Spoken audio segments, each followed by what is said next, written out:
નડિયાદના યુવાનોને સાંસ્કૃતિક અને ભાતીગળ ગરબા શીખવતું ખેલૈયા ગ્રુપ। નડિયાદમાં આગામી નવરાત્રિના પર્વની તૈયારીઓ શરૂ થઈ ગઈ છે। આદ્યશક્તિમાં જગદંબાના આ ઉત્સવને ભવ્ય બનાવવા માટે ખેલૈયા ગ્રુપ દ્વારા યુવાનો માટે સાંસ્કૃતિક અને ભાતીગળ ગરબા શીખવાના ક્લાસ ચાલી રહ્યા છે। છેલ્લા ઘણા વર્ષોથી ખેલૈયા ગ્રુપ નડિયાદની યુવા પેઢીને ગુજરાતની સાંસ્કૃતિક વિરાસત સાથે જોડી રાખવા અને ગરબાની પરંપરાને જાળવી રાખવા માટે સતત પ્રયાસો કરી રહ્યું છે। આ વર્ષે પણ નવરાત્રિના અઢી મહિના અગાઉ ગરબા ક્લાસ શરૂ કરવામાં આવ્યા છે, જેથી ખેલૈયાઓ પૂરતી તૈયારી સાથે નવરાત્રિના ઉત્સવમાં ઉત્સાહપૂર્વક ભાગ લઈ શકે। ખેલૈયા ગ્રુપના શ્રી પ્રફુલભાઈ પટેલે જણાવ્યું, અમારો ઉદ્દેશ્ય યુવાનોને આપણી સાંસ્કૃતિક અને ભાતીગળ ગરબાની પરંપરા સાથે જોડવાનો છે।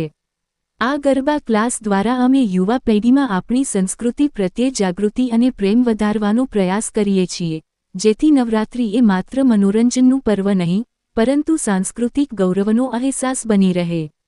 આ ગરબા ક્લાસમાં યુવાનોને પરંપરાગત ગરબાના પગલાં, લય અને ભાવ શીખવવામાં આવે છે, જેનો હેતુ નવરાત્રિની ઉજવણીને વધુ રોમાંચક અને સાંસ્કૃતિક રીતે સમૃદ્ધ બનાવવાનો છે। ખેલૈયા ગ્રુપના આ પ્રયાસને શહેરના યુવાનો અને સમાજ તરફથી ભારે પ્રોત્સાહન મળી રહ્યું છે। અમે છેલ્લા 25 વર્ષથી ગરબા ક્લાસનું આયોજન કરીએ છીએ, જેમાં અલગ અલગ 0 થી ચાલુ કરીને જેને 2 તાળી 3 તાળી ના આવડતી એવા લોકોને અમે ચાલુ કરીને એડવાન્સ સુધીની બધી તાલીમ આપીએ છીએ। સામાન્ય રીતે અમે નવરાત્રી જે તારીખ હોય એની બરાબર 2 મહિના પહેલા ક્લાસ ચાલુ કરતા હોઈએ છીએ, પરંતુ આ વર્ષે અમે 25 વર્ષ પૂર્ણ કર્યા છે, એ માટે 1 મહિનો નડિયાદ માટે એક્સટેન્ડ કર્યો છે, 1 મહિનો વધાર્યો છે। એટલે આ વર્ષે અમે 3 મહિના ગરબા ક્લાસનું આયોજન કર્યું છે।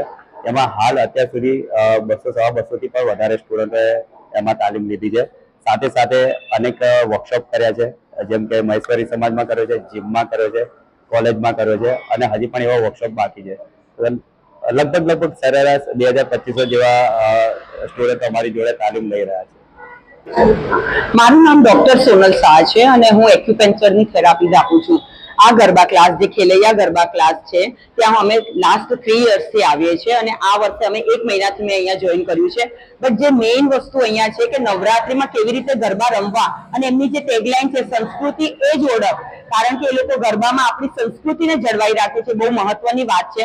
અને કદાચ નડિયાદમાં બધા ડીજેના તાલ પર જ પહેલેથી નાચે છે, પહેલેથી ગરબા રમે છે, પણ અહીંયા અમને પ્રફુલ્લ સરે કેવી રીતે આપણા જે સાંસ્કૃતિક ગરબા છે એની ઉપર ગરબા કેવી રીતે રમવા અને એના ઝીણા સ્ટેપ્સ, જેમ કે તાલી કેવી રીતે પાડવી, આપણી પૌરાણિક તાલી કેવી રીતે છે, આપણે શેરી ગરબામાં કેવી રીતે સ્ટેપ્સ કરી શકીએ છીએ, એ બધી ઝીણી બાબતો અમને શીખવાડે છે। તો અમે લાસ્ટ 3 યર્સથી અમે અહીંયા આવીએ છીએ, છતાં કંઈક ને કંઈક દર વર્ષે અમે નવું શીખીને જઈએ છીએ, એટલે અમે આ કન્ટિન્યુ કરીએ છીએ। અને બહુ બધી લેડીઝ અમારી સાથે, અમારા સમાજની, અમારી સોસાયટીની બધા અમે અહીંયા આવીને દર વર્ષે કંઈક નવું શીખીએ છીએ।